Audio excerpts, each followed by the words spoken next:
The UN Security Council adopts a resolution on Monday demanding a ceasefire in Gaza during the holy month of Ramzan.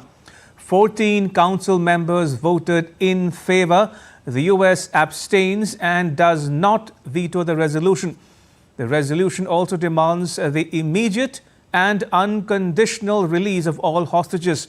It emphasizes the urgent need to expand the flow of humanitarian assistance to and reinforce the protection of civilians in the entire Gaza Strip. Meanwhile, Israeli Army radio reported shortly before the council meeting that Israel's Prime Minister Benjamin Netanyahu would cancel a planned delegation to Washington, D.C.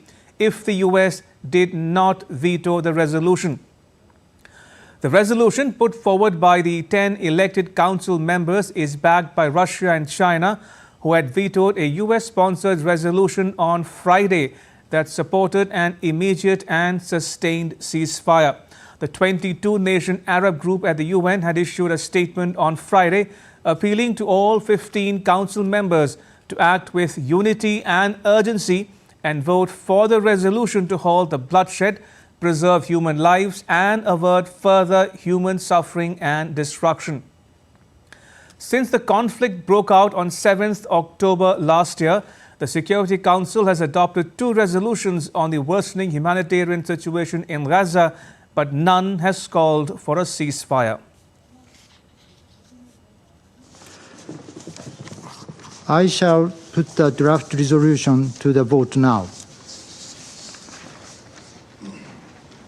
Will those in favor of the draft resolution contained in document S/2024/254 please raise their hand?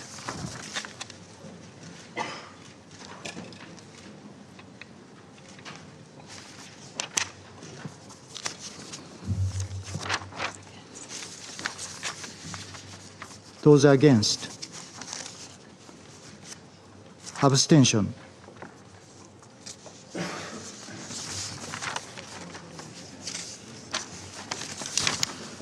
The result of the voting is as follows: 14 votes in favor, 0 vote against, 1 abstention.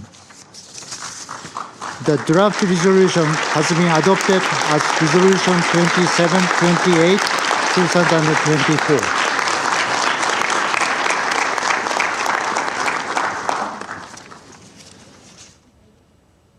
And my colleague Jody Jacobs joins us for more on this story. Jody, what does the text of the resolution say on 1, ceasefire, and 2, release of hostages?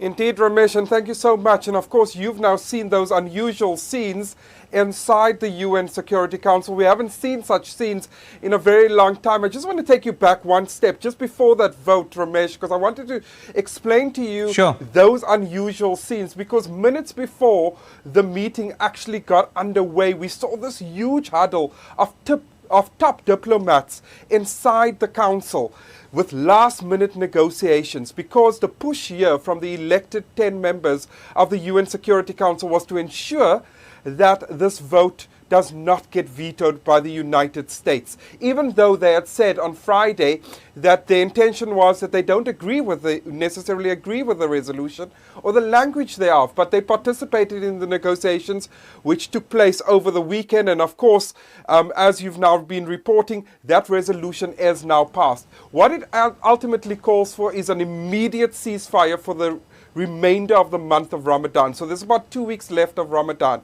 An immediate ceasefire now needs to be implemented.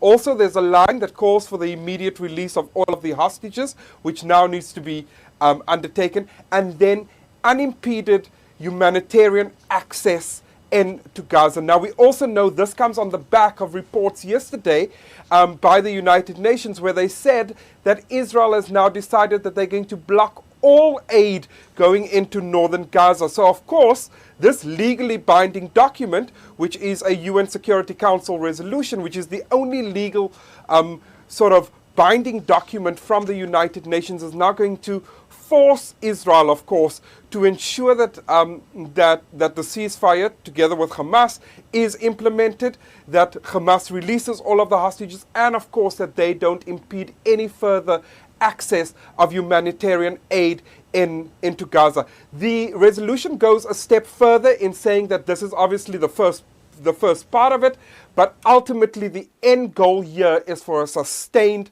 permanent ceasefire within Gaza. Ramesh? Jody, you spoke about the hectic talks leading up to the vote. So I have to ask you this. How should one read the U.S. abstention, that the U.S. chose not to veto it?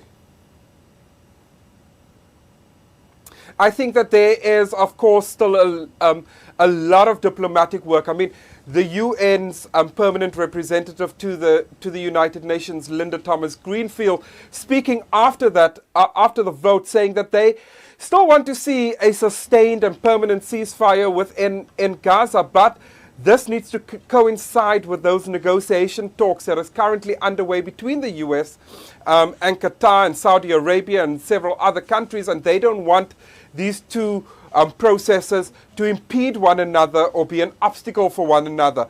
So I think that diplomatically, when we speak about this, the US was forced into a corner, and the language that was used in this resolution had to force the hand, and China made it very clear in the Security Council earlier too, that the US now cannot impede the work of the Security Council. The Security Council's work is way too important to uphold international peace and security, and the world's eyes has been on the UN Security Council since the start of this conflict on the 7th of October. The world's eyes has been on the Security Council to take action, and they've been impeded by several diplomatic rows over the last couple of months.